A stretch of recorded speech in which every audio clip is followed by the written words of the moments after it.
নমস্কার বন্ধুরা, সবাই কেমন আছো? আশা করি সবাই খুব ভালো আছো।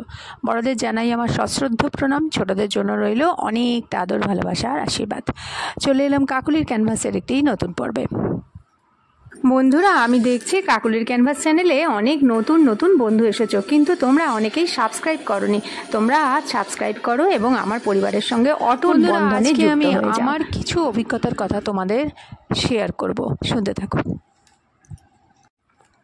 তখন সময়টা ছিল অনেক বছর আগে, আমি 7 কি 8-এ পড়ি, কিন্তু মামারা থাকতো দুর্গাপুরে।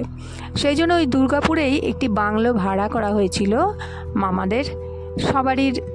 যেহেতু ফ্যামিলিটা বিশাল বড় ছিল, আমার মাসিরা ছিল অনেকগুলো, মেসোমশাই ছিল, মেসোমশাইরাও আছে, তারপরে পিসিমা আছে, অর্থাৎ আমার মায়ের পিসিমা, এরকম আরও দূর সম্পর্কের ভাই বোন মিলিয়ে মায়েদের ফ্যামিলিটা ছিল একটা বিশাল ফ্যামিলি। কাজেই এমনি বাড়িতে একদমই কুলান করা যেত না। সেই কারণেই আমাদের মামার বাড়িতে যখনই কোনো বিয়ে বাড়ি হতো তখনই একটা বিশাল বড় যেন মেলার আয়োজন করা হতো। আর সেই মেলাতে আমরা ছোটরা যে কী আনন্দ পেতাম বলে বোঝানো যাবে না। কারণ আমাদের বয়সী তো অনেকই ছিল, আর তারা আমাদের মতো ওই খেলা নিয়ে আমরা পুরো কয়েকটা দল মিলে ব্যস্ত থাকতাম, যে যার বাড়িতে সে তার একা একা। কিন্তু এই যে বিয়ে বাড়ি, এই বিয়ে বাড়িতে না আছে মায়ের শাসন, না আছে বাবার বকুনি, শুধু আছে মামার বাড়ির আবদার। কাজেই মামার বাড়িতে বিয়ের নাম করলে আমরা যেন এক পায়ে খাড়া হয়ে যেতাম। তো সেবারে আমার যখন ওরকম একটা মামার বাড়িতে বিয়ে বাড়ি পড়লো, তো সেই সময়তে আমরা সবাই মিলে গেছিলাম। আমার মা বাবা, তখন আমার মা বাবা বেঁচে, কারণ আমি তো তখন 7-8-এ পড়ি, আমার বোন এরা ছিল।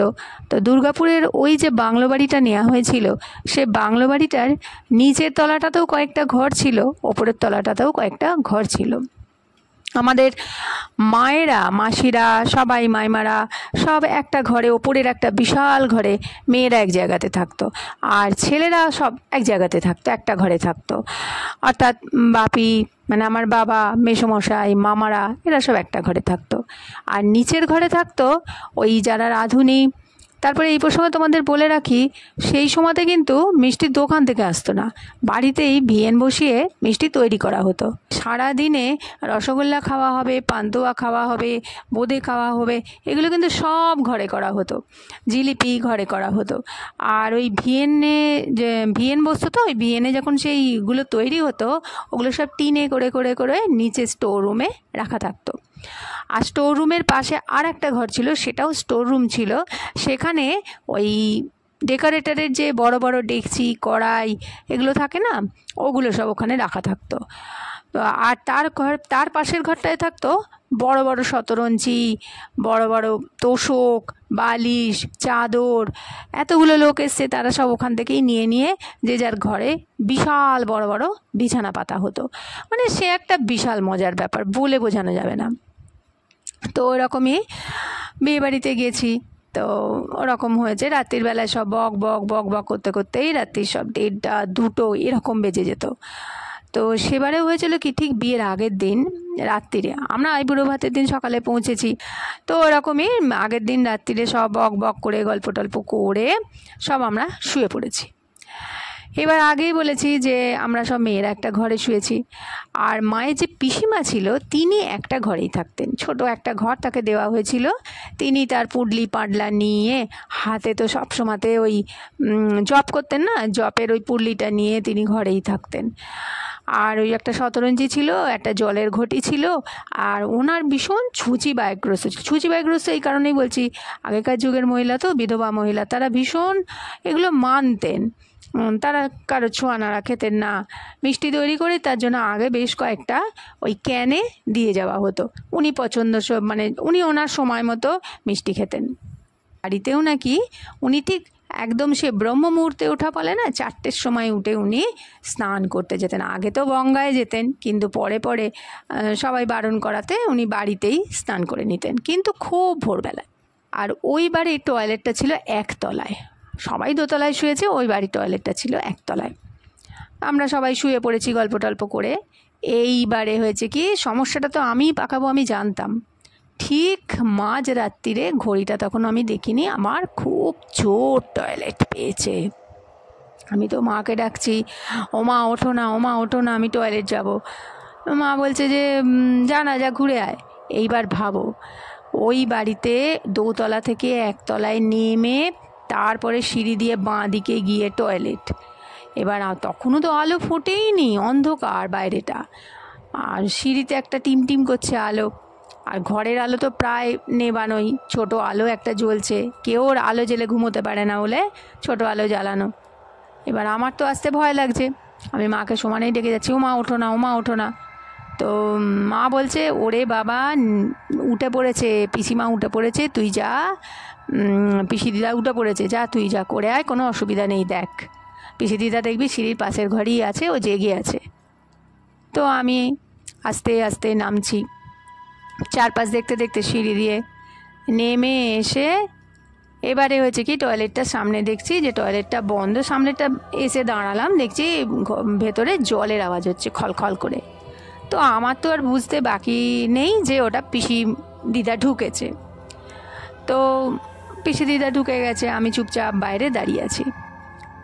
এরপরে হয়েছে কি, অনেকক্ষণ হয়ে গেছে, আমি ততক্ষণ ঘুরে ঘুরে এদিকের ঘরগুলো দেখছি, যেগুলোতে ওই ক্যান ক্যান মিষ্টি রাখা আছে, আবার ওদিকে ডেকোরেটরের জিনিস রাখা আছে, আবার ওদিকে বিছানা রাখা আছে। আমি এইভাবে এদিক ওদিক তাকাচ্ছি। সেই সময়তেই খট করে ছিটকিনিটা খুলে পিসি দিদা ঝড়ের গতিতে আমার ডান দিক দিয়ে বেরিয়ে গেল। আমি ওই ছিটকিনির আওয়াজটা খোলা দেখে আমি ওই দিকে যেই তাকিয়েছি, দেখলাম আমার পাশ দিয়ে বেরিয়ে গেল পিসি দিদা ঝড়ের গতিতে, চুল ভোট ডিস্টেন্স দিয়ে বেরিয়ে গেল। আমি মনে মনে ভাবছি পিসি দিদার আসলে খুব ছোঁয়া নাড়া বাতিক আছে, তো ভেবেছে চান টান করে বেরিয়ে যদি আমার বাসি কাপড়ে ঠেকা লেগে যায়, ওই জন্য ওরম দৌড়ে বেরিয়ে গেলেন। ঠিক আছে, আমি ঢুকেছি, ঢুকে ছিটকিনিটা আটকায়নি, মানে দরজাটাকে জাস্ট এমনি ঠেলে দিয়েছি, আটকায়নি, কারণ আমি জানি ভোরবেলায় তো কেউ কোথাও নেই, আর আমার আর কতক্ষণ হল লাগবে, সময় তো বেশি লাগবে না। তো আমি ঢুকে টয়লেটের মেঝের দিকে তাকিয়ে দেখছি শুকনো খটখটে, কোথাও জলের কোনো চিহ্ন মাত্র নেই। আমি ভাবছি তাহলে জলের আওয়াজটা কোথা থেকে হচ্ছিল, এত জোরে জলের আওয়াজ। বেসিনে দেখলাম, হয়তো বেসিনে মুখ টুক ধুচ্ছিল, না বেসিন তো পুরো খালি, খটখটে। এরপরে আমি ওই কমোডের দিকে তাকালাম, তাকিয়ে দেখছি ওটাও চাপা, যেমন শুকনো সেরকম, মানে দেখে মনে হচ্ছে সারা রাত্রিরে ওখানে কোনো মানুষই আসেনি, একদম শুকনো, যেমন থাকে ওরকমই শুকনো।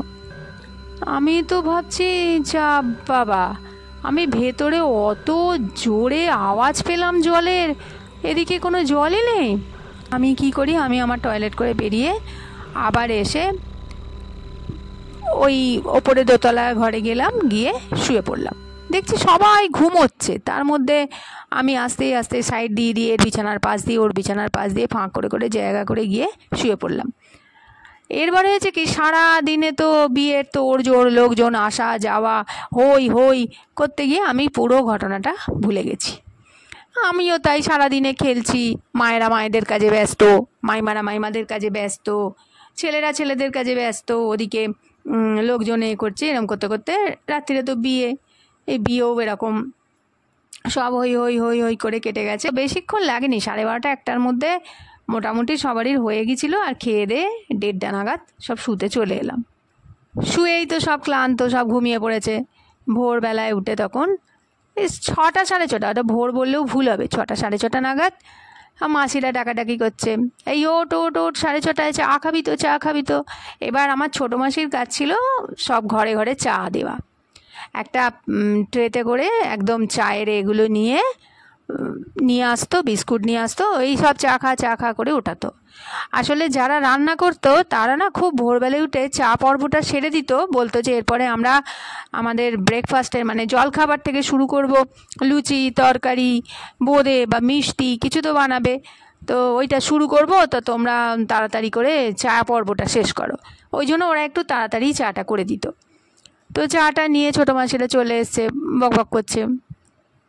এইবার কথা বলতে বলতে মাকে বলছে, জানিস মেজদি কালকে কি হয়েছে, পিসিমার কি চেঁচা মেচি। তো মা বলছে কেন, পিসিমা আবার রেগে গেল কেন? আর বলিস না রে, কালকে পিসিমাকে কেউ ডাকেনি, উঠতে দেরি হয়ে গেছে। কালকে মানে হচ্ছে ওই বিয়ের দিন সকালবেলায় উঠতে দেরি হয়ে গেছে, আর পিসিমার কী চেঁচামেচি। আমি তখন বললাম, মানে উনি তো বেশ অন্ধকার থাকতেই বাথরুমে গিয়েছিলেন। বলছে না রে, কালকেই ওনার দেরি হয়েছে উঠতে, আর উঠেই বলছে এত দেরি করে কেউ একটা ডাকেনি, এত বেলা করে স্নান করতে হয়, এরম করলে হয়, উনি কোনো দিন জীবনে এত বেলা করেননি। আমার তখন না কিরকম একটা সন্দেহ লাগলো। মাসি চলে যাওয়ার পর মাকে বললাম, না গো মা, জানো তো আমি সকালবেলায় কিন্তু পিসিমাকে দেখেছি। পিসিমা ঝড়ের গতিতে বেরিয়ে গেল টয়লেট থেকে, আমি যাওয়ার আগেই তো ঢুকেছিল। তখন বলছে না না ওঠেনি রে, ওই তো বললো, শুনলি তো।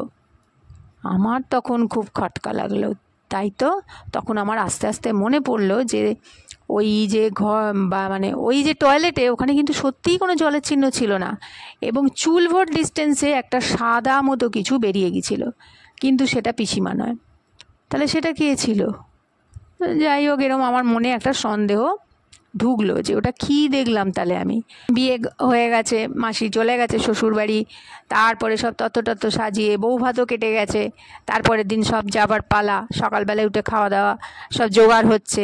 এদিকে তখন মাসিদের মামাদের কোনো কাজ নেই, সব ভাই বোনেরা মায়েরা ভাই বোনেরা মিলে সব একবার গল্প করতে বসেছে যে আজকেই সব আড্ডা মেরে নে, এরপরে তো যে যার বাড়িতে সে তার কাজ, চল আজকে একদম টান আড্ডা মারবো, কিচ্ছু করবো না কাজ। আর সত্যি কাজ করার তো কোনো প্রয়োজন নেই, কারণ বিয়েবাড়ি মিটে গেছে। ওদিকে রান্নাঘরে রান্না হচ্ছে, ঠাকুরমশাইরা রান্না করছে, এদিকে সব পরে যা মিষ্টি বেঁচেছে সেগুলোর যা একটা ভাগ বাটোয়ারা হবে বা খাওয়া হবে বা কিছু হবে, সেগুলো পরে করলেও হবে। সকালবেলায় উঠে সব জমাটি আড্ডা বসিয়েছে চা নিয়ে। তখন ছোট মামা বলছে, এই বাড়িতে ভূত আছে, তোরা জানতিস? আমরা তো জানি, ছোট থেকেই ছোট মামা সবাইকে একটু ভয় দেখায়। তো তখন ছোটো মাছি বলছে, এই ছোটদা তুই কেন ভয় দেখাচ্ছিস বলতো সবাইকে? আর ভয় দেখিয়ে লাভ নেই রে, আমরা আজকে সব বাড়ি চলে যাচ্ছি। তখন পাশ থেকে মেজো মামা বলছে, না রে সত্যিই এখানে ভূত আছে, আগে জানলেই বাড়িটা নিতাম না রে। আমি ভাবছি কেন মেজো মামা?